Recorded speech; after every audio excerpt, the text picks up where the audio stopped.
আরমান মণ্ডলের কথা শুনতে হবে। কে বিজেপি আজকে জামানায় বিজেপির লোকেরা না চাকরি থাকছে না তো প্রমোটরি করছে।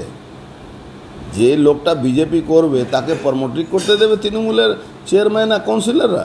আপনি ভাবতে পারছেন?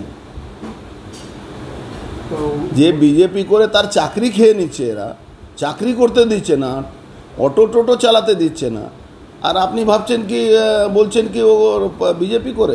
প্রমোটার আছে তো বলছে কি জোর করে রেখেছিল, না পয়সা দিয়েছে না ভাড়া দেয়, জোর করে রেখেছিল। কাউন্সিলর জবরদস্তি জোর করে রেখেছিল। আরে ওই দেখুন, ও ছিচকে ক্রিমিনাল, কিন্তু এইটাকে আপনি ছোট ভাববেন না।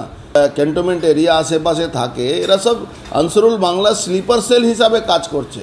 এই তদন্ত যখন ডিফেন্সে যে ইন্টেলিজেন্স যখন ইনকোয়ারি করবে তখন দেখবেন। এখন পুলিশ এটাকে ধামাচাপা দেওয়ার চেষ্টা করবে, এই বম রেখেছিল, অমুক বাথরুমে বম ছিল। আরে বাথরুমে বম ছিল, যার বাড়ি আছে তাকে এখনও অ্যারেস্ট করেনি, গল্প শোনাচ্ছে পুলিশ।